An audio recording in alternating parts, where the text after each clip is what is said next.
This conference will now be recorded. Okay, I'm going to go ahead and get started. My name is Riley Allen. I'm a commissioner with the Public Utility Commission, and this case is case number 23-2220-rule.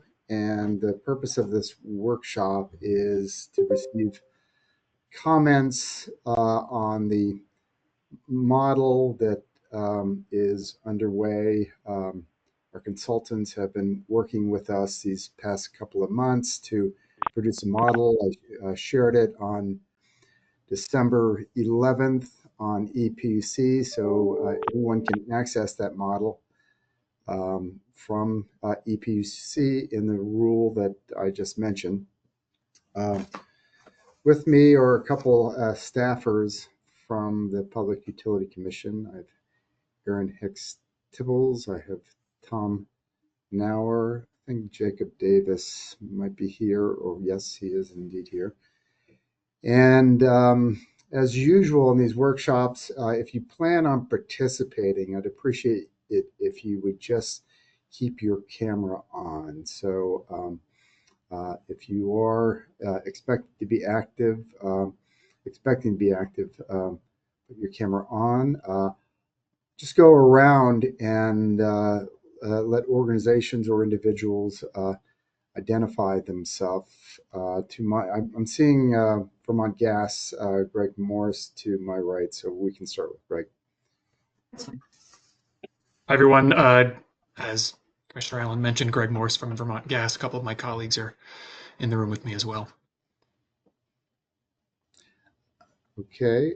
And Zach, would you go ahead and identify yourself? Sure. Zach Ross with Opinion Dynamics. We've been the technical consultant to the Commission working on development of measure characterizations for the draft Clean Heat Standard TRM, and we've also been assisting the Commission in this modeling effort.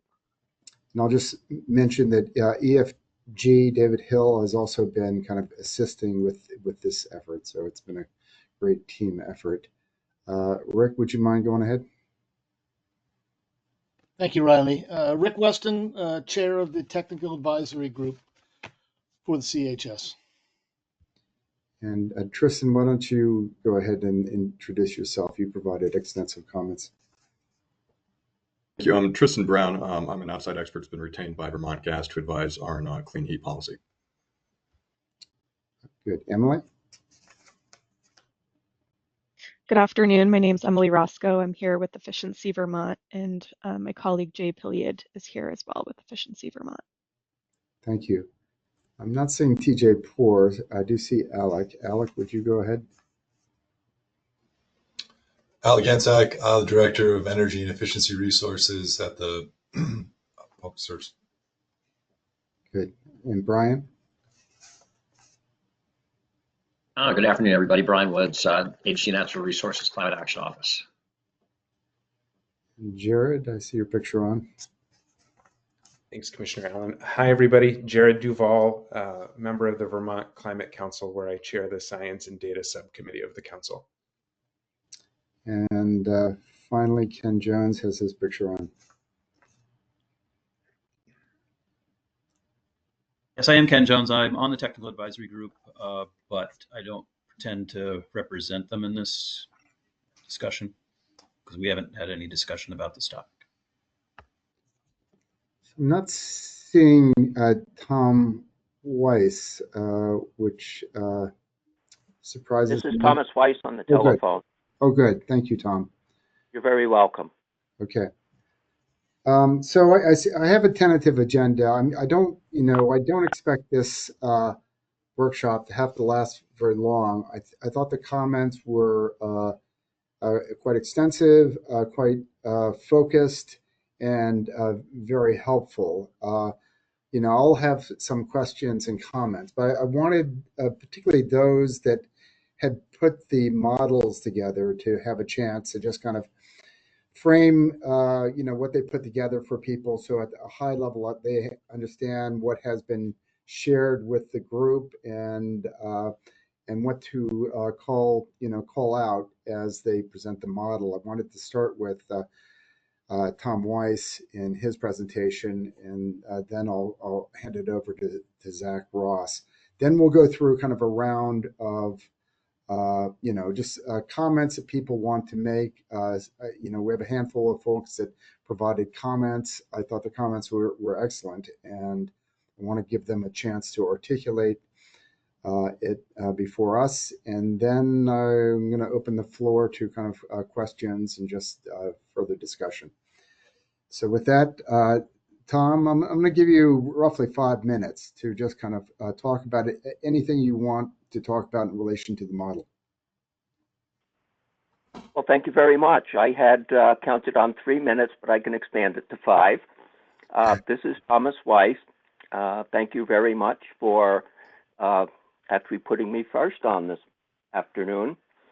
And I built a model. I'm trying to get everything so I can read it, so that I could change inputs as I chose to evaluate alternative inputs and the sensitivity of the model to those inputs. I shared the model on EPUC on December 6th, 2 Fridays ago. And since then, work in progress kind of, I have added other features after that. I evaluated a few alternatives and I corrected some formula errors in the model. The appendices use the potential study by NV5 as my starting point. The bulk of the model is in the annual sheets. The sheets are, the model starts out with inputs and then it does calculations and outputs. And the calculations and outputs are what are on the annual sheets. And they're annual because the mix of energy sources changes each year and can't be determined in advance. So one must know what the model calculated for 2026 before being able to begin the calculations for 2027. The model has removed the non-fossil fuels from the list of measures. Non-fossil fuels are substituted for fossil fuels in the model to create the emissions reductions required by the pacing schedule. The equation is basically the change in emissions from fuel substitutions equals the required change in emissions minus the change in emissions from the installed measures. Basically, the model is using the non-fossil fuels as pillars to reach the required amount of reductions for the year. The model uses color coding to show which baseline fuel applies to each measure, which installed measures result in lower fuel bills, which have lifetime cost savings, which have benefit to cost ratios greater than 1 and which are less than 0, and which have subsidies that are more than the total cost of the measure. And I use the color coding through conditional formatting so I can easily see at a glance what these values are and which ones should go forward and which ones shouldn't. My model is based on direct economic impacts of installing clean heat measures. For that reason, it does not include I consider them nebulous valuations of societal benefits. My experience with modeling is that such benefits are hard to define and even harder to determine later if they actually occurred. The non-direct benefits, mostly avoided social, economic, and environmental damages, is how they're labeled in the potential study. They need to be 3/4 of the total benefits in order for that clean heat model in the potential study to break even. And my model encourages altering inputs by giving the cells with inputs a yellow or orange background. Thus, users are not bound by my choices of inputs and allows users to quickly find where the inputs are. My model does require a user to have some confidence in working with spreadsheets. If I've got a few more minutes, I describe features in a user guide that I submitted with the spreadsheet, and they've added administrative costs as a fraction of installed costs. They calculate which non-fossil fuels are eligible to credits each year. They calculate annual total energy consumption, and something I have to add to the model is to make sure that the total consumption of each fuel doesn't go below zero. The model only goes through 2031, and so far they haven't gone below zero, but they will eventually, and I know I have to get them in there. Emissions growth, the Commission's draft pacing order omits growth, and that pacing order, and I'll have comments on this in January, is that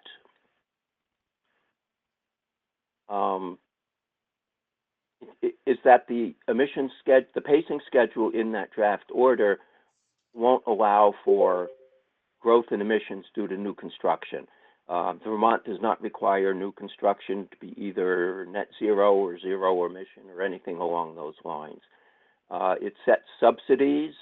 In this case, the formula is to bring the total benefit to cost ratio on a lifetime basis to 1. If the ratio without subsidy is less than 1, subsidy, any of these formulas can be changed. But these are the way I've set them up. Gives changes in fuel prices. The pay for subsidies are provided by fuel type if the subsidy is levied only on fossil energy sources or is levied on all energy sources. I'm skipping over because I think I've got less than a minute left. It aggregates some calculations by income group to help in determining energy burdens. I don't know what the initial energy burdens are right now, so I have not yet built a feature into the model to figure out how the energy burden does change with these items, installed measures. And it calculates the changes in revenues for the electricity and natural gas efficiency programs and for the weatherization programs.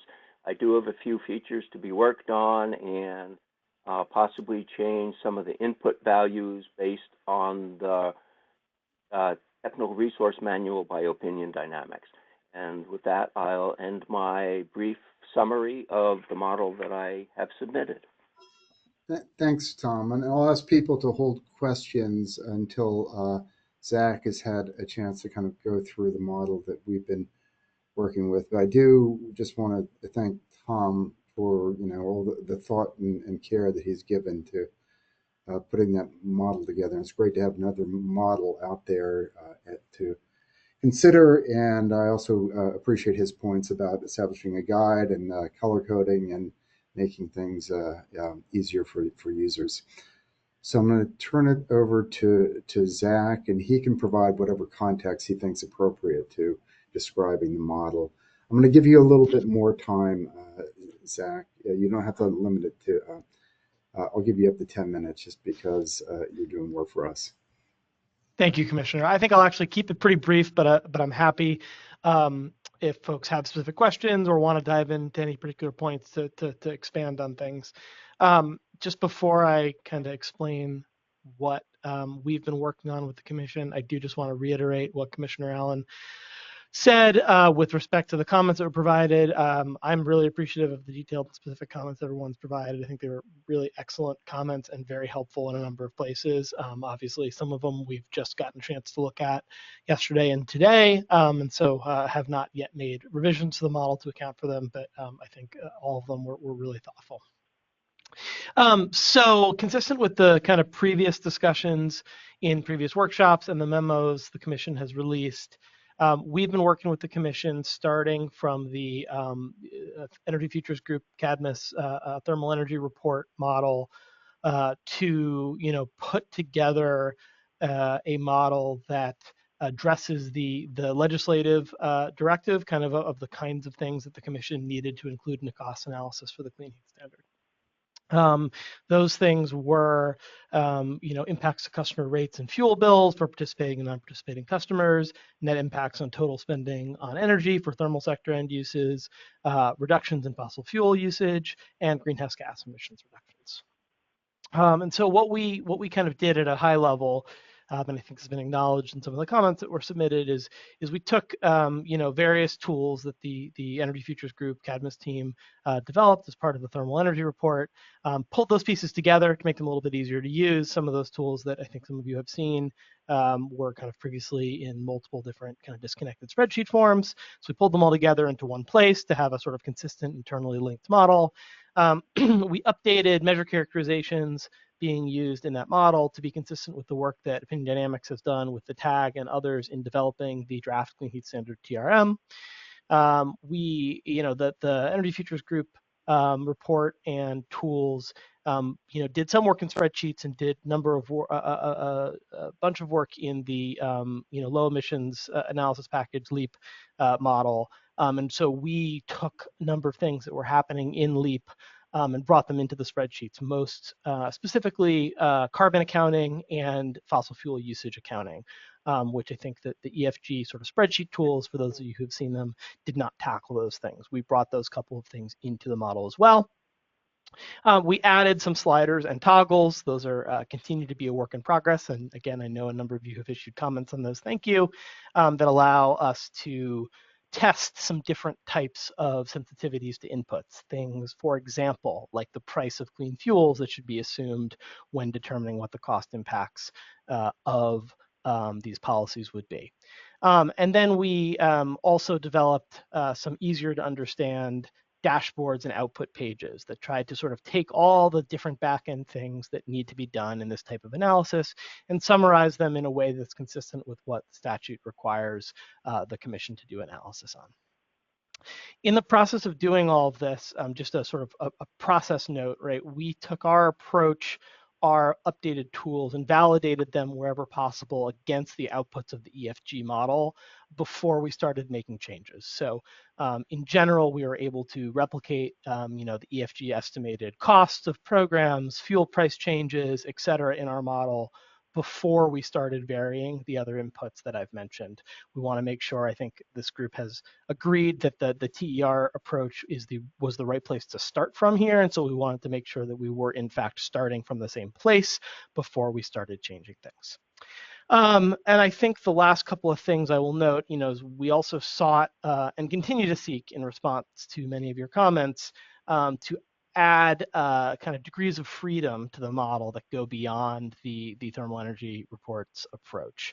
For example, and I think this is a pretty notable one that there are a number of comments on, the commission has requested, and we continue to work toward the ability to test scenarios that look different than what the EFG study looked at. Scenarios, for example, that might more heavily leverage adoption of clean fuels toward meeting Vermont climate goals versus adoption of heat pumps or other electrification measures, weatherization, et cetera, to be able to look at what the different paths that can be taken toward hitting those targets are. I will pause there unless Commissioner Allen has anything else you want me to add in particular, but I'm happy to talk about specifics of the actual model itself if folks have detailed questions. Well, if you could just kind of, if you open the model, you see kind of results, and I think, the results may or may not kind of line up with the earlier work of EFG and Cadmus, but I think it'd be helpful for people to know precisely what is it that's different in terms of kind of the input drivers that distinguish this model from the EFG analysis. Yep, that's a great question. Thank you. So there's a couple, maybe 3 major places where there are changes right now in the kind of inputs that we have specified in what we shared that are different than the EFG approach. And then, of course, again, there are a number of these parameters that we can continue, users of the model can continue to adjust themselves and see how the model is sensitive to. So those 3 things, I've mentioned a couple of them. The biggest couple of pieces here is we are doing the carbon and fuel use accounting in these spreadsheets rather than in the LEAP model. And so therefore, we are using characterizations of the clean heat measures that Opinion Dynamics has developed with the tag and others' guidance as part of our other work for the commission. So for example, how many units of a given fuel does an average heat pump displace in a given year? How many units of a given fuel does weatherization save in a given year? So those are kind of our energy use measure characterizations. We've also modified things like measure lifetime, so how long does an installed measure stay in place, and measure costs, again, to be consistent with what the current draft Clean Heat Standard TRM does. The second significant thing we've changed, and I should again point out that the EFG approach uses assumptions that are in the LEAP model to do those measure characterizations. The second significant thing that we changed are the assumed carbon intensities for the different for electricity and the different fuels that are used or displaced by the measures that are being analyzed. So again, Opinion Dynamics developed a emissions life cycle schedule as part of our work with the tag and the commission, and we are using those values in this analysis. So for every unit of electricity displaced in a given year, what are the CO2e equivalents, being displaced? Same thing with fossil fuels, clean fuels, et cetera. And then the last thing is when we replicated the initial EFG work, we found that the measure characterizations and carbon intensities that we were using meant that the package of measures that EFG had developed to meet the GWSA targets were somewhat greater than what was necessary to hit those targets in our analysis. So we have scaled down slightly the total number of measures assumed to be installed, units of clean fuels expected to be delivered in a sort of attempt to minimize program costs while still hitting the GWSA targets. Okay, thanks. And just so I'm clear, the carbon intensity scores, are those values that have been shared with the tag? They have, and we've had kind of extensive conversation about them. They are published in the current draft CHS TRM as well. Okay, so with that, I'll open it to the floor to see if there are questions from others for either Tom or for Zach. Brian Woods, and then Emily. Thank you, Riley, and thank you, Zach, for the intro and for setting up this work. It wasn't clear to me what's your starting point with the pathways analysis 3.27, and in particular, that the baseline, both the baseline and I think you're using the baseline scenario, right? In the baseline scenario, it assumed a ramp rate for deployment of clean heat measures, particularly heat pumps and weatherizations. Did you update that, or did you think you needed to? Let me defer the second part of the question for a moment and say we did not update that. We did not, certainly for this project so far, did not have the time or resources to be able to contemplate an update.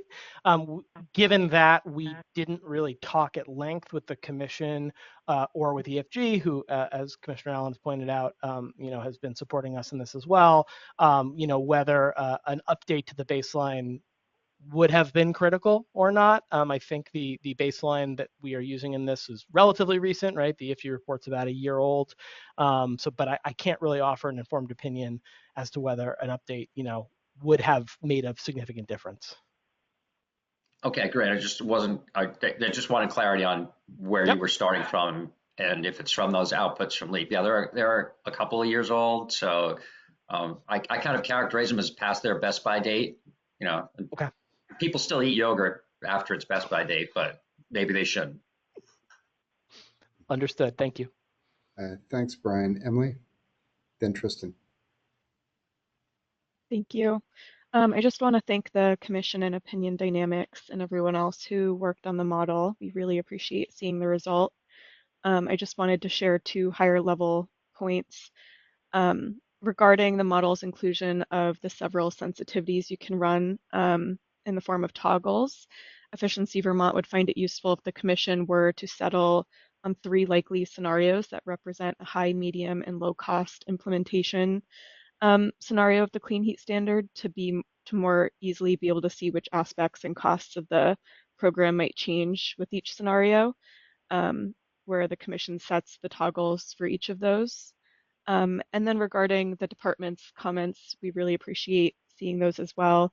I just wanted to acknowledge that Efficiency Vermont has reached out to the department to work on sharing the data that they mentioned in their comments that might be helpful to gather those accurate numbers, and we will be following up on that. Thank you very much, Emily. Tristan? Thank you, Commissioner. And Zach, just want to big thanks to Opinion Dynamics for the transparent manner in which all of this modeling has been performed. It's really made it much easier to understand what's going into it. A couple of questions, one from a clarification standpoint. So I thought I just heard you say a few minutes ago that the carbon intensity scores are life cycle, and yet in the model, they appear to just be downstream combustion. Could you clarify that?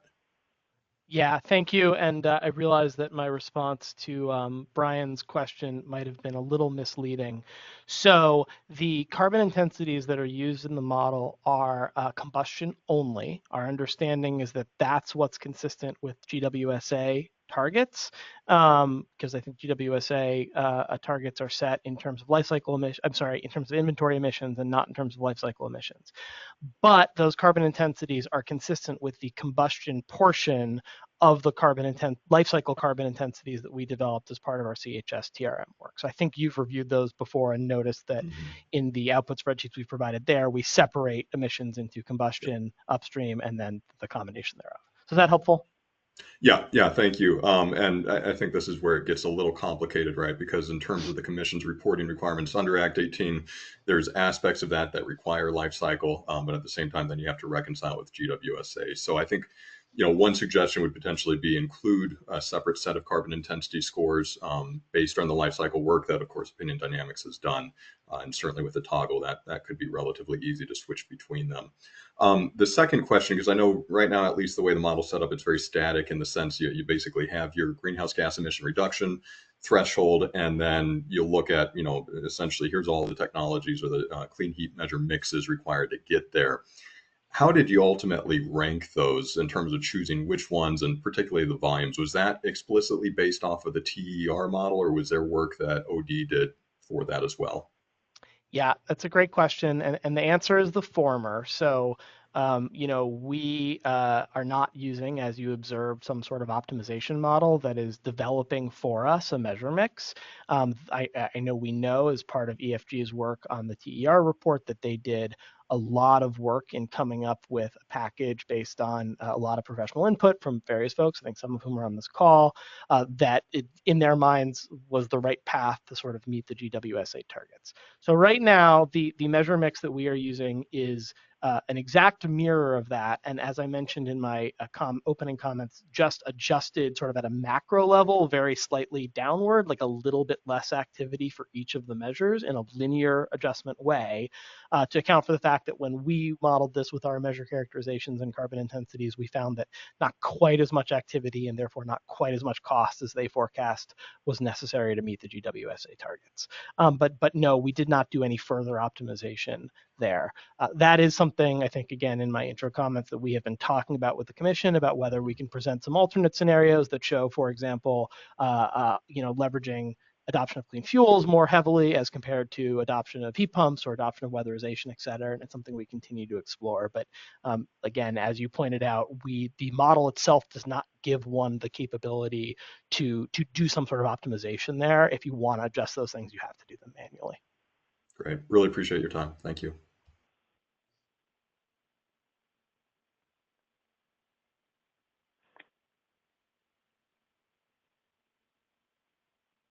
Riley, I think you were muted. Yeah, thanks. I meant to call on Alec. Apologies. Thank you, Jacob. Thanks, Riley. My questions kind of piggyback on what Tristan just asked about the measure mix. And I think you've largely answered it, although I would also just note that the sort of business as usual scenario that we were talking about, I think the measure counts are significantly lower than what we would have expected just if there were no intervention in the programs as they exist continued. So I just would note that. And then I think I'd also on the measure piece, or I guess a related, I'm kind of wondering the same thing about incentives and measure costs, and I guess it's probably the same answer. Okay, yeah. Again, I would just note there that some of those assumptions about particularly incentive levels seem to be pretty low. I think in terms of what we're already paying for weatherization, it's significantly higher. Similar story with heat pumps. And then again, on the cost side, I think again it's just a fairly low compared to what we're seeing in terms of program actuals.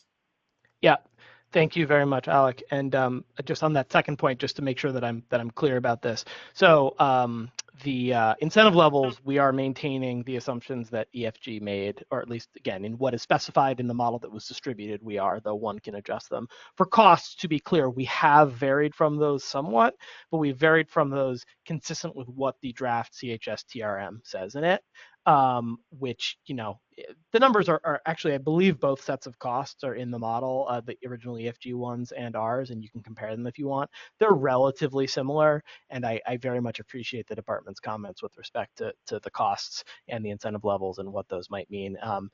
Those are relatively straightforward things for us to put some toggles or alternate sets of values in. And so, if those data that you all mentioned are made available, I think we'd be happy to do that. All right. Thank you. Thanks, Alec. Okay, let's see. Yeah, Alec, your hand is still up. I know you've asked your question. I think that's it in terms of the questions that I can see right now.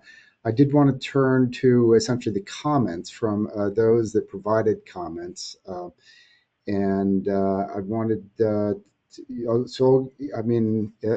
Tristan and Greg and Alec and TJ have all contributed to the questions, but I wanted to turn to Ken Jones because he hasn't had a speaking role yet, and I liked his comments, so I want him to have a chance to just speak to them.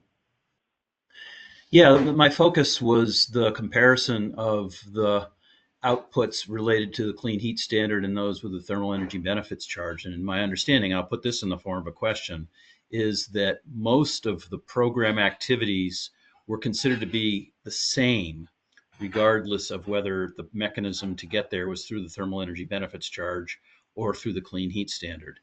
And in particular, the pursuit of lower carbon renewable liquid fuels, that was really hard to comprehend, in that the clean heat standard provides credit, therefore significant incentive for fuel dealers to provide the lower carbon fuel, while the thermal energy benefits charge does not. And yet the sequence of volumes for those lower carbon biofuels was exactly the same. So that was one of my specific comments. And then the other is more of a general one, which is that the thermal energy benefits charge relies on a single service provider, as I understand it. And the clean heat standard was designed so that obligated parties and others would be able to provide installed measures. And the thought being that with kind of following economic theory, that by having multiple people providing the services, you'd have competition, and hopefully pursue a path where there'd be lower cost implementation. But again, the way I looked at it, the actual number of installed measures was exactly the same using those two scenarios, and I question that. But so my question, I just want to make sure that I was right. Was there anything else in terms of the number of measures installed that was different between the use of the thermal energy benefits charge and the clean heat standard? Yeah, just to respond, Ken, you have it exactly right in both places. The package of measures modeled is exactly the same for the CHS and the thermal energy benefits charge. And again, your point with respect to the market efficiencies or whatnot, again, we don't have a dynamic model. We're not explicitly doing that. And instead, we just assume different levels of administrative costs. Those costs assumed are higher for the clean heat standard than the thermal energy benefits charge. I will just sort of add to your comments that I think these are really good and thoughtful points, and I hope some of what we have mentioned already with respect to work that we are talking with the commission about, trying to model some alternative scenarios, showing different adoptions of clean fuels, et cetera, might allow us to test some things that look a little bit different. Yeah, I'll just say from my standpoint that, yeah, Ken's points are well taken. I mean, I think the thermal energy benefit charge approach, Ken's point is well taken. I mean, it can be provided by a single entity or could be provided by multiple entities that are siloed in some way, but it doesn't include the competitive dynamic that or market dynamics that Ken is referencing, and I think that's certainly a very valid point. Okay, so then I'll just turn it over to others. Is there anybody that hasn't spoken that has provided comments? Might turn it back to Tom Weiss, who provided commentary in addition to providing the model. And then I'll let Jared provide comment too, because he's on the screen. Tom, why don't you go first?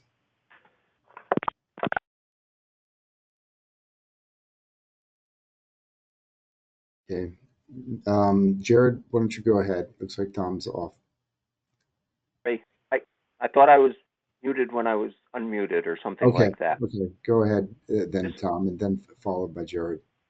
I did submit some comments, and I think what I'll do is just go over the recommendations that I made with some little possibly explanation of why I came to it.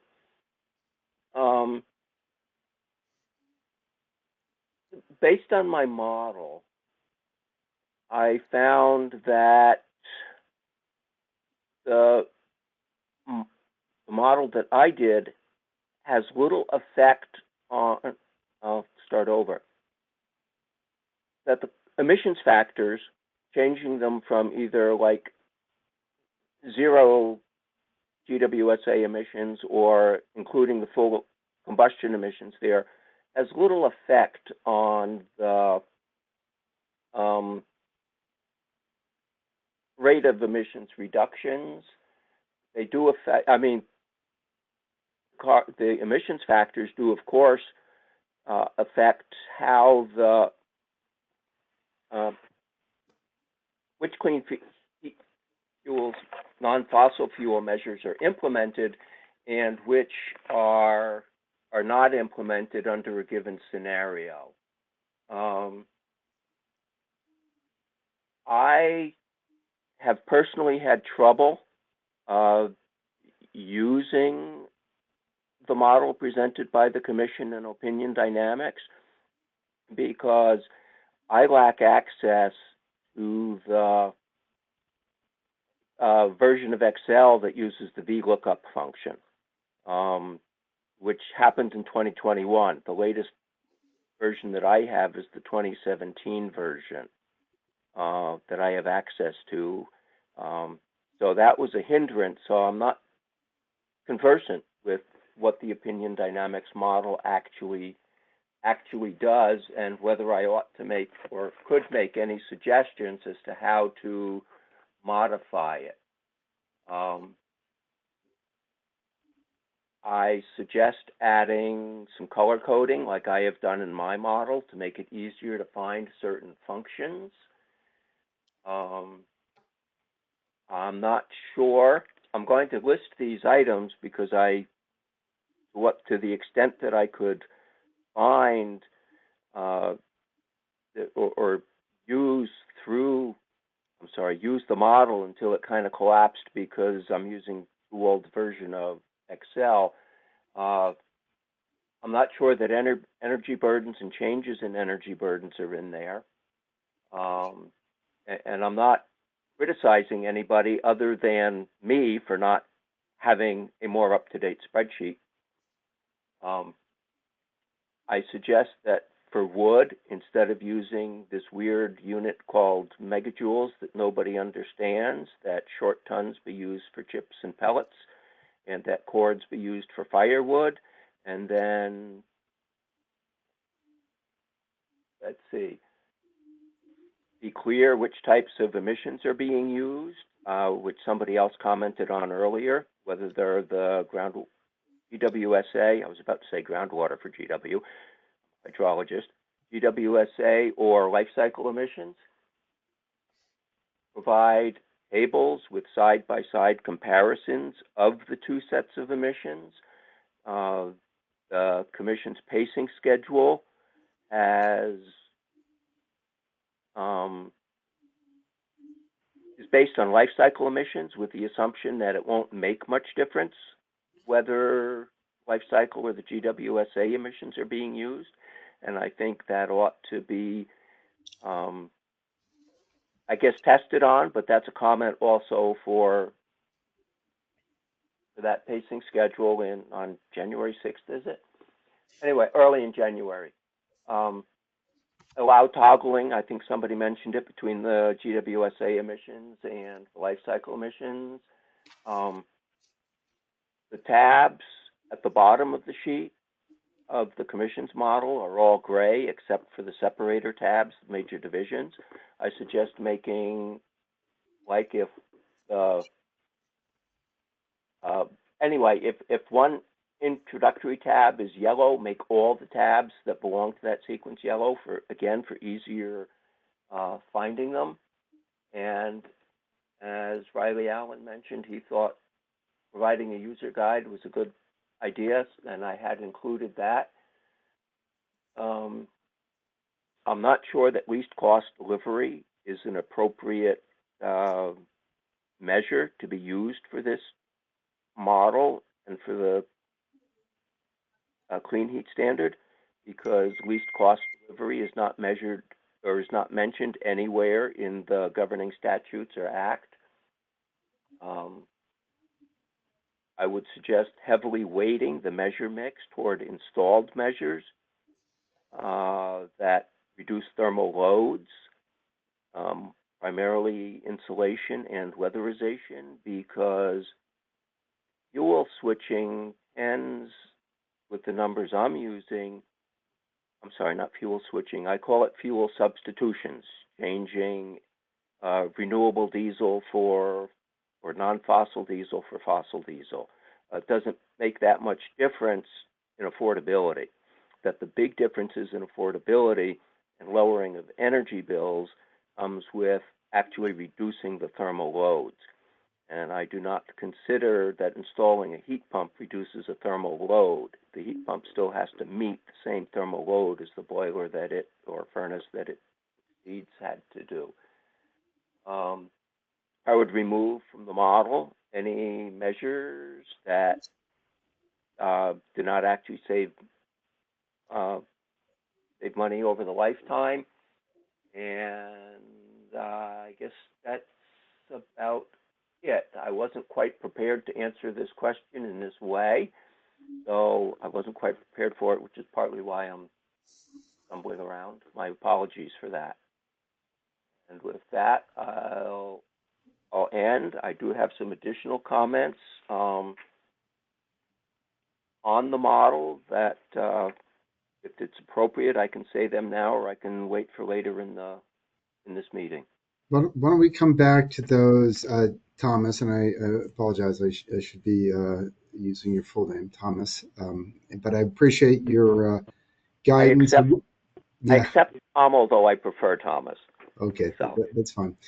And I just want, I mean, it's a good list, and it's a list that we'll certainly give consideration to. I will say that, you know, from my perspective, the work of Opinion Dynamics, and in particular Zach, has just been a Herculean effort, and I think he's made tremendous progress in a small space of time. I think there's a long list and continued list of asks, and they're good asks.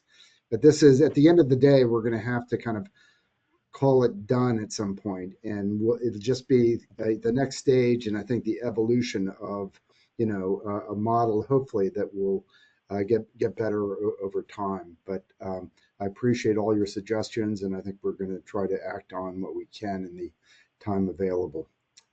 Thanks, Thomas. So with that, I'll turn it over to Jared. Thanks, Commissioner Allen. Yeah, I had five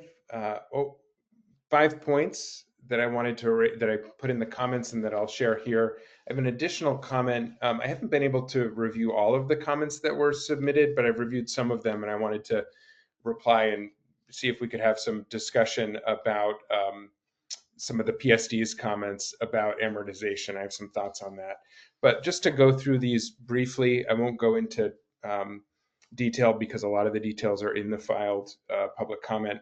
But the National Academy of Sciences asked and recommended that the Environmental Protection Agency update the social cost of greenhouse gases to reflect the latest and best available science.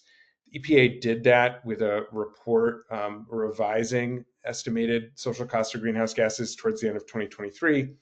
And then the Vermont, the Science and Data Subcommittee, and then the full Vermont Climate Council adopted those updated estimates as developed by the EPA following the National Academy's recommendations. I heard Mr. Weiss earlier call those nebulous, but it is important that we follow the science, recognize that there are very real societal costs to continued and increased climate pollution, and that while those are conservative estimates at this point, because many of the damages that occur from that pollution have not been incorporated into these models, that nevertheless, those conservative estimates have been developed for benefit cost analysis by the EPA and have been adopted by the Climate Council and should be used here. And I would just note that the way that the social cost of greenhouse gases was applied in the model was just on the cost of carbon dioxide, and it was kept at a constant rate. I provided in a second filing after my comments a spreadsheet that the EPA provides that shows that those values are actually changing year by year, and it's important to use those values and apply the discount rate. And the recommendation both from the EPA and the Climate Council was a 2% discount rate for those societal costs of greenhouse gases. So I hope that can be addressed and updated. I'm happy to pause now if there's a direct response, Zach, or if Commissioner. Yeah, Zach is ready to go. So I have just one. So first, Jared, thank you very much for this, and it's a great point. And I think we can absolutely adjust the assumed social cost of carbon dioxide emissions. You raised a second point that maybe I'm stealing your thunder on about different societal costs of different greenhouse gases. And I, again, apologies if I'm stealing your thunder on it. It's a very good point. With how this model is constructed and with how our life cycle emission schedule for the CHS TRM is built, it's going to be extraordinarily difficult to unwind the greenhouse gases back to the constituent carbon dioxide, nitrous oxide, and methane components. And so I'd appreciate any thoughts from you or from anyone else on if there's some sort of GHG type weighted social cost or something like that we can apply to try to mitigate it. Again, I think your comment is dead on, and I think if we were doing this in an analytically perfect way, we would account for that. But I think it's going to be really challenging at this point. Yeah, I'll just say, and I would defer my colleague, Lena Steer from EAN is here. When we have looked at this, calculating social costs by calculating each gas differently versus combining them all to a CO2 equivalent and then calculating it based on the social cost of carbon dioxide, the results don't vary that much. So I agree with you that given unlimited time and resources, that would be the most appropriate way to do it, would be to separate each gas. I think the more important point, the larger point, is to adjust the values of that social cost of carbon dioxide for each year to match each year of the EPA, and then apply the discount rate. So, if the question is you can do one of those things, that is the one that I would recommend, and just apply it to carbon dioxide equivalent of all of the gases, but just recognizing that value is changing, and the 190 number was just for 2020. Yeah, appreciate it. And I don't see any issue with the ability to do that. I think that's a relatively straightforward change. And again, it's a really good point, and we really appreciate you making it. So thank you. And I won't interject the rest of your points. I just wanted I had that one flagged ahead of this meeting to ask you about. So no, welcome to, and I really appreciate that.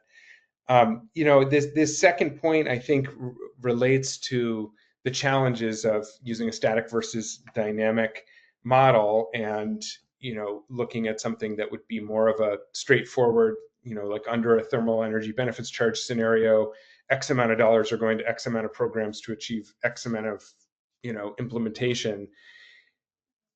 A clean heat standard is meant to be dynamic in terms of utilizing a marketplace of obligated parties who are seeking the lowest cost per ton of compliance. And so modeling those things as though they are the same, I understand methodologically why that was a obvious or simple choice. I don't think it reflects a very different dynamic that would be present in the clean heat standard, and that kind of interest in uncovering and delivering the lowest cost per ton reductions that would happen by those obligated parties, as opposed to a more straightforward and direct, just here's public funding to expand existing programs, which may not have the same dynamism or focus on lowest cost per ton reductions within an overall equity framework. But one specific place that this shows up is that and I couldn't actually find this in an explicit assumption in the model, but I believe that since this is built on the EFG model, that this is using a starting point assumption that the amount of clean heat activity is going to be proportional to certain demographic characteristics, including fuel type use, and that natural gas users would adopt clean heat measures at the same rates that fuel oil and propane users would. And I just don't think that is a realistic scenario, at least in a clean heat standard scenario, where there would be pressure, positive pressure, to uncover the lowest cost per ton reductions. And that happens for two reasons. One, the emissions factors for fossil gas are lower than they are for fuel oil and for propane. And so when a fossil gas customer switches to a clean heat measure, we get less emissions reduction. And fossil gas prices are lower than fuel oil and propane prices. And so whether it's from an obligated party perspective or from a customer perspective, I think that in a dynamic marketplace, we would be likely to see far more clean heat activity, helping customers switch away from higher polluting and higher cost fuel oil and propane than we would on the gas side, and not recognizing that dynamism and that possibility, I think, leads to higher modeled compliance costs and higher estimated effects on future gas prices. I don't make a specific recommendation about how to address that. I'd be happy to, if that's of interest, be in conversation with folks about that. I just don't think it's a realistic assumption. I think that we should see more clean heat activity among propane and fuel oil customers proportional to their numbers than we would for fossil gas customers. Jared, can we pause there? Because I know there were a couple of people that wanted to kind of comment or respond or provide a question. So I wanted to start with Brian and then turn to TJ if I could. Brian? Thanks, Riley. Yeah. I'm coming up here. Okay. I thought TJ was first, but I'm pleased to go first.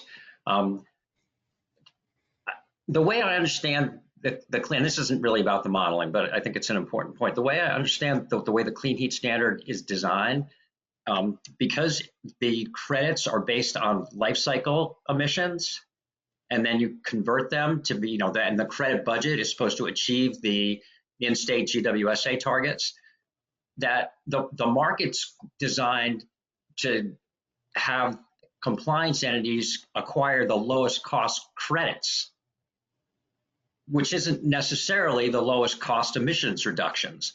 And a great example is any life cycle emissions like RNG, where the life cycle emissions are low or negative in an out-of-state facility. That fuel mix will get a lot of credits, but it won't show up as reductions in our inventory. So I think it's a really important distinction to make between the program that is designed to get the lowest cost emissions versus this program, which is designed to have compliance and get the lowest cost credits. And they are not the same thing. Great point, Brian. Thanks so much. Jared. Oh, I thought yeah, I'm sorry, TJ. Yes. Yeah, thanks. I just wanted to consider in that last point that Jared, you were making. I think theoretically that makes sense, but it's not a perfect market that we've created, and just wanted to acknowledge that Vermont Gas Systems is an obligated entity and also has other regulatory requirements and mechanisms that I think would point them towards making investments for their own customers in their own territory. And so in theory, yes, it may be lower cost. And I actually agree with what Brian was just saying. And so that theory might not even be right. But in theory, but there's other countervailing kind of regulatory structures that may limit the amount that, for example, Vermont Gas would want to make investments in reducing oil use somewhere else if it wasn't switching it to gas. And so I don't know what the right answer is. It's probably not one or the other, but I just wanted to put that comment out for consideration as to kind of add to the context around what you were saying, Jared. Thanks. Yeah. Brian, your mic is still on, just so you're aware of that. Go ahead, Jared. Thanks, Commissioner Allen. Yeah, regarding what Brian said, I think the desire to secure and achieve the lowest cost clean heat credits would align with the lowest cost emissions reduction in the way that those emissions are measured for the clean heat standard. There might be a different measurement, so I think that it's a fair distinction between GWSA emissions versus life cycle emissions. But in the way clean heat credits are counted, in terms of representing a ton of emissions, I do think that in one scenario, it would be a fair assumption that there would be pressure to achieve the most cost-effective emissions reductions by the lowest cost of compliance in terms of the cost of clean heat credits. And in terms of what TJ said, I hear and agree with much of what you said. I would just say I'm making the assumption that a clean heat credit marketplace would be open for an entity like VGS to purchase credits that represent reductions outside of their territory, and that they would not just have to serve their existing customers. But I'm working on a theoretical basis. I'll let VGS speak for themselves if they wish to. Otherwise, I'm happy to continue on with a couple of the comments if that's okay. Kristen's going to come right after you, so why don't you just continue on? Okay. Yeah, the number.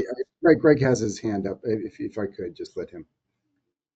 No, thank you, Commissioner Allen. I appreciate all of the references to VGS. We're very happy to be participants in this process. But I do just want to note that we are the only regulated entity who is also a compliance entity here. So we do have some unique characteristics about our business and who we serve and how we serve them and the behavior we exhibit in the marketplace. But there's a whole slew of other fuel dealers who are unregulated who also have to participate in this process, and they may behave differently. So that's all. Go ahead, John. Thanks. I understand from a straightforward simplicity of modeling perspective why basically the pathways model projections that EFG had developed and have maybe been adjusted slightly throughout this process would be used as a stand-in for both the thermal energy benefits charge scenario and the clean heat standard scenario.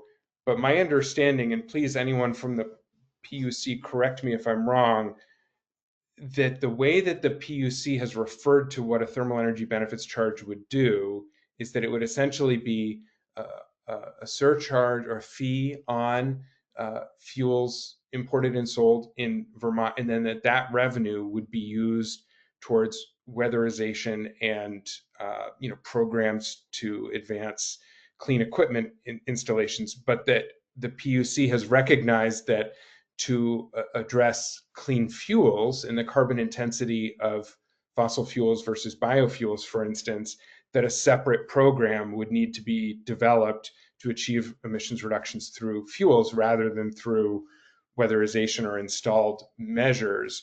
And so it struck me as odd that in a thermal energy benefits charge scenario, we would see the same amount of clean fuel activity and emissions reduction as under a clean heat standard scenario, because a clean heat standard explicitly allows for activity around clean fuels, gives clean heat credits for it. And in a thermal energy benefits charge scenario, to achieve the same amount of clean fuel activity, theoretically, you would have to do what the PUC, I believe, pointed to, which is look at the programs that other states have developed for clean fuels, which are low carbon fuel standards programs, largely Oregon, Washington, California, which involves setting up the very markets that lead to the very administrative costs that you're pointing to as being higher in a clean heat standard scenario than they would in a TEBC scenario. So that just did not make sense to me. And I think either you would need to reduce the assumptions around clean fuel activity for the thermal energy benefits charge scenario relative to the clean heat standard, or you would have to increase the assumed administrative costs of a TEBC plus scenario if you're going to point to a low carbon fuel standard type program to get those same clean fuel emissions reduction. So that was that. I had other comments on the assumptions around administrative costs. I don't think that those administrative costs would be a constant linear rate. If the point in a clean heat standard scenario is that there are upfront costs related to creating a tracking system for clean heat credits, it would strike me that there would be one-time upfront costs that would then scale down over time rather than be at the same percentage over time as the model has. And then finally, from my written provided comments, I do think that there's just this original disconnect and continuing challenge between, on the one hand, the Global Warming Solutions Act points to the official greenhouse gas inventory. The LEAP model that was used has been used for multiple purposes, including EFG's model, was never calibrated and aligned to either calibrated to match the inventory or using the inventory's inputs and assumptions.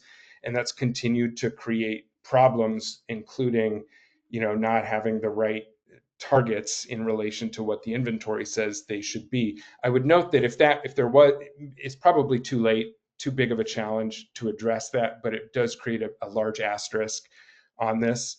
And I would just say that if we were to update those reduction targets, we would also need to update the past and current emissions estimates. You wouldn't want to use, the recent emissions estimates from the LEAP model, but change it to match the inventory for the targets, because then the delta could be even wider. I think in my comments, I just said, well, here's what the numbers would be for 2030 and 2040 if you use the inventory numbers, but you wouldn't want to just do that. And apologies that I didn't catch that in the filing. You would also want to make sure that the 2023, 2022, 2021, 2020 numbers are consistent with the inventory and not the LEAP model.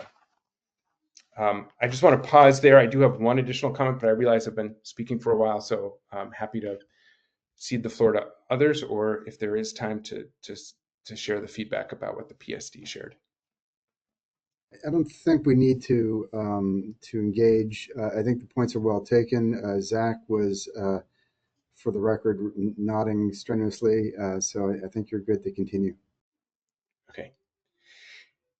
Yeah, there were comments from the PSD about the assumptions around what we might broadly call, what they specifically called amortization, and specifically what obligated parties would have the access to capital or have the financial wherewithal or interest to spread out their investments in long-lived clean heat measures rather than expensing them all at once. I think that there's two things I want to say with relation to this. One is, unfortunately, the information, to my understanding, if somebody knows where I can access this information, please let me know. I'd be very curious to see it. But my understanding is that the information about who is importing fossil heating fuels into Vermont and in what volumes is hidden from public view. We have heard a lot about small fuel dealers as importers. I am curious as to what the actual volumes are, and I would be very surprised if most of the imported fossil heating fuels into Vermont aren't coming from very large entities such as Irving and Global and Suburban and AmeriGas. So to me, the relevant question isn't just how many small fuel dealers are importing to Vermont, but what volumes are they importing in and how much compliance would they actually have? And I think it's important to remember we're talking about the importation of the fuel, not the sale of the fuel in state, which is a different number. But the reason I bring this up is because I do believe that these very large entities that have very high profits do have the access to capital and the ability to make long-lived investments in clean heat measures and then retire those over time rather than expense those all up front.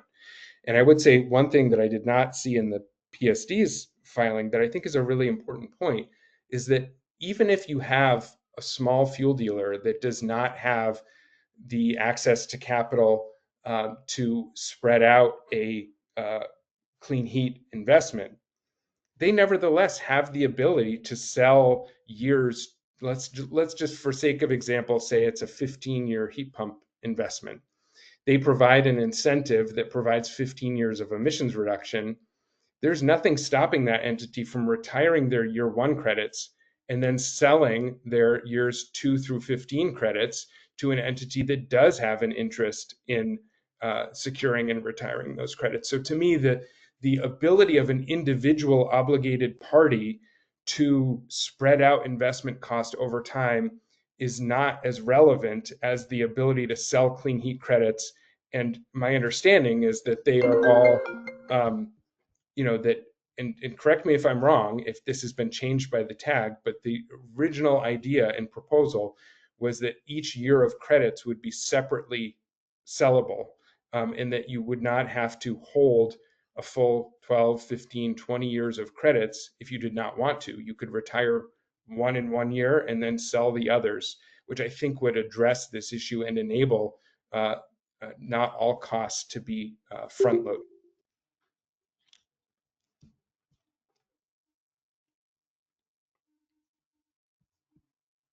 Yeah, it looks like Alec has a comment. Sorry, I'm muted. Yeah, I mean, I take that point, but it still begs the question where the initial investment for the technologies is going to come from, and whether that's funded through the sale of credits through future years of uncertain value. I mean, I'll just be upfront about that. It still begs the question: how do they get the heat pump, fuel switch, or weatherization project? If we're talking about multi-year credit generators, where does that investment come from? And I think that's what we're struggling with.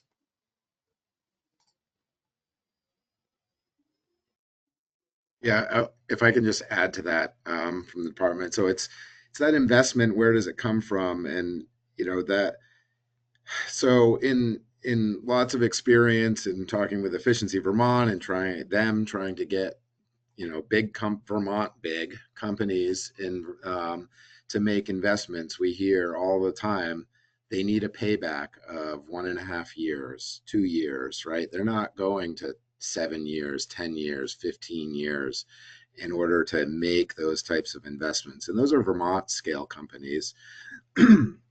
A lot of those, have corporations that are national that are giving them those timelines. So these, like, if there's an importer of fuels, that's like these larger companies, they are saying, they're going to say, hey, we can make an investment that we know is going to get us a payback in, 18 months, over here in our manufacturing or in our drilling or whatever their other options are. Or we can invest in Vermont in a measure in the clean heat standard and amortize that investment over 15 years with uncertain value of what that payback will be. I mean, as an example, we actually are pretty certain a lot of times what the generation of a solar plant is going to be, but there is no liquidity in renewable energy credit markets after 3 or 4 years. Like, you can buy some strips for 5 years, but it is like pretty rare unless you're selling all of the energy at the same time and getting a bundled package that you're just buying only RECs in those out years because nobody knows what the price is going to be. So that kind of uncertainty, like, I don't think it's reasonable to assume that there will just be this company who wants to make this investment and there's a return for 15 years that we don't actually know what the return is. It's really pretty unreasonable to assume that there's going to be a company that's going to make that kind of investment. As we pointed to in our comments, like one exception where we have transitioned some of Vermont Gas's efficiency investments to be able to be amortized over the life of the measure. I think that is a real exception because Vermont Gas, again, is a regulated utility that has the regulatory asset, the regulatory guarantee that they're going to be able to recover those costs. So I think there's a big difference of saying, hey, there's going to be this entity that we don't know who they are and we don't know their financial structure, and that they are going to like lay down the cash for this uncertain return over 15, 25 years, particularly when they have other options, of how to invest their money. And if it's a big corporation, those corporate goals are going to have 18-month turnarounds, 2-year turnarounds, 3-year turnarounds. They're not going to have long-term turnarounds. So, Jared, a quick response, and then I'm going to turn it over to Vermont Gas. Yeah. Thanks, TJ. I would just say that I think that it is important to note that if there is regulatory precedent for allowing long-lived measures to be paid back over time, including by a regulated entity in Vermont, including one that would be an obligated party for this, that's important to note as you have. But it also then strikes me as an important precedent for the ability to provide the same regulatory flexibility and opportunity for the chosen DDA or DDAs. So it's not clear to me why that could not be the case. Yeah, I think that just raises a whole lot of other regulatory issues that are not really in the current scope of the design of the clean heat standard. Maybe there's a legislative change that you could recommend to require that, but I think the analysis here is for an economic impact of the clean heat standard as it is now. The DDA, we think we also pointed out in the comments, the DDA expressed a potential DDA, I should say, expressed real concern, and I think went as far as saying that we would not, we would expense this under the current paradigm. So, Jared, I know you want to respond, but I just want to kind of continue to move through. There will be an opportunity for written response if you don't get another chance today. So, I don't know, Greg or Tristan, either one. Go ahead. Yeah, I'll start. But I think we've actually covered a lot of VGS's comments already here. We're supporters of a market mechanism that offers advancements for efficiency and for low cost. And I think you saw that from some of the other commenters here. And then, we heard Tristan talk a little bit about some of his comments earlier in the exchange with Zach there, but I'll just kick it over to him to see if he has anything else he wants to touch on. So thank you. Yeah, and rather than rehash the comments I submit, I do have a couple suggestions just for OD, because I know you did say in your intro statement a couple times you're going to be revamping this, working on it. So just some suggestions as you go through that process. So I think a couple of really important issues have been raised today. I want to thank Brian for mentioning the out-of-state gas, because that actually flags an important issue. When we look at the NV5 volumes, for example, the largest amount of RNG availability that they show for Vermont is actually in-state animal manure. And so that becomes a really critical issue, because out of state, okay, right, maybe that doesn't count under the inventory, but if it's out of sector, but in state, then you start to run into some really important issues, right? Especially with regards to how you model that. Because, and the reason I mention this is the way it's currently set up, and this is largely the prior version of the TER model, but RNG looks much more expensive under their assumption than the prices that we currently see from a number of analyses in this particular region.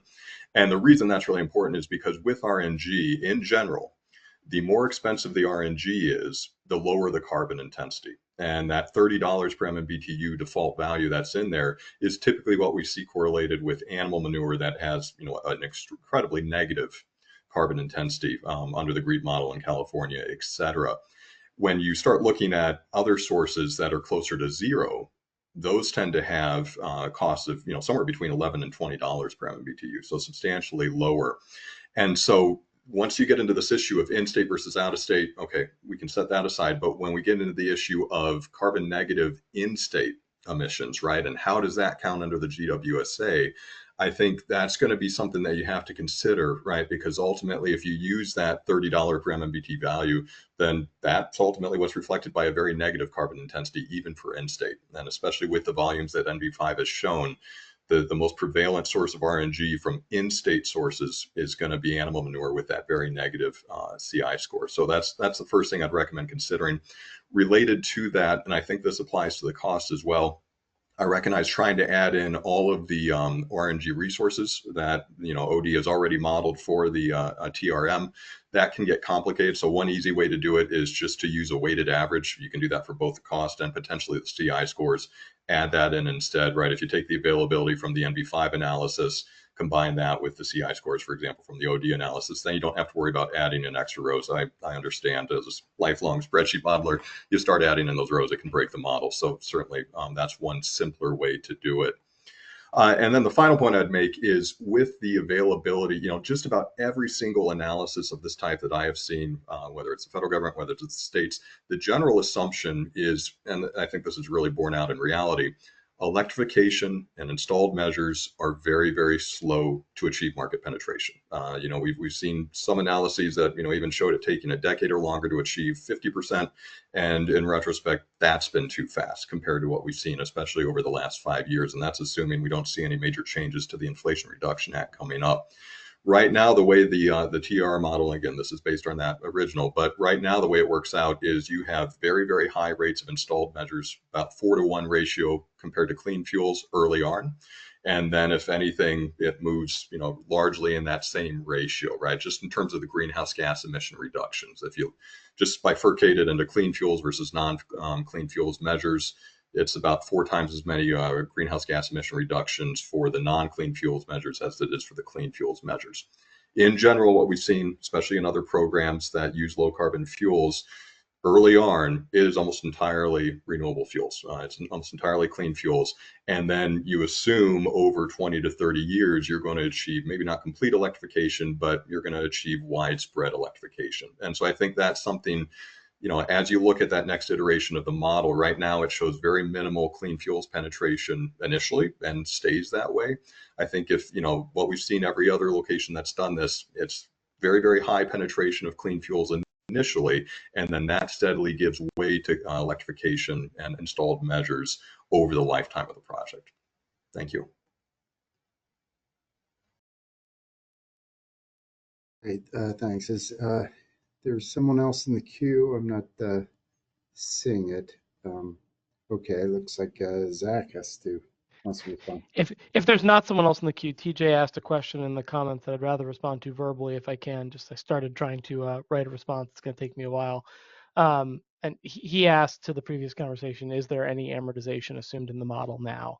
The answer to that question is yes. So we followed the form of the Energy Futures Group analysis, which takes all measures with a greater than 1 year measure life. So that is everything except the clean fuels and commercial industrial reductions, and it amortizes those costs over the life of the measure.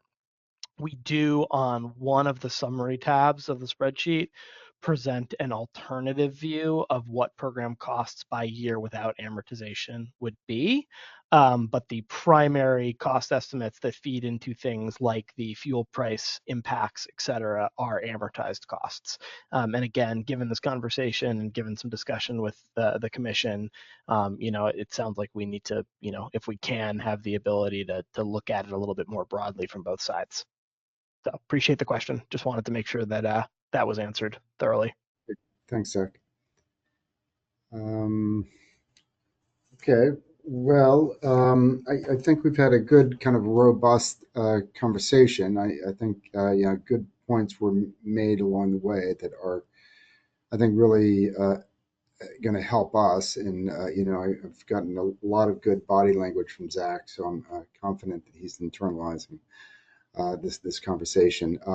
Unfortunately, it means I think a lot of heavy lifting on his part, and so I think it means that I'm going to have to caucus with him and decide where is it that we we need to kind of with the short space of time and money available get as much done as we can. I think there are a lot of great pathways that we have to pursue. We have to make choices. I think some hard choices, and I'll probably caucus with Zach either tomorrow or Friday to kind of go over the work plan going forward. I did like Emily's suggestion that we try to be clear in the high, medium, and low case, and the kind of the variations that we think are most important relative to the EFG model that we've used as a starting point. Clearly, the measure characterizations that we have from OD are going to be incorporated.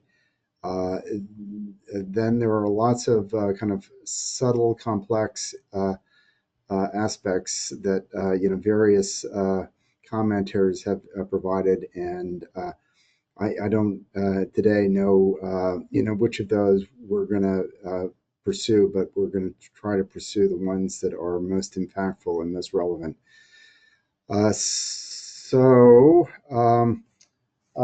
In terms of next steps, we're just grinding forward. I mean, this is a heavy lift. This is a heavy lift under a short space of time. We'll try to foreshadow what we plan to do in the report, but the main job for us going forward is to kind of finalize our work on the model and incorporate as much of the good input that we've received today as we can, and then produce a report in a timely fashion that has and resonates with a lot of the folks in the room here. I think great points, great back and forth, and I appreciate everything that you've provided. Are there any other thoughts from anyone else before we sign off?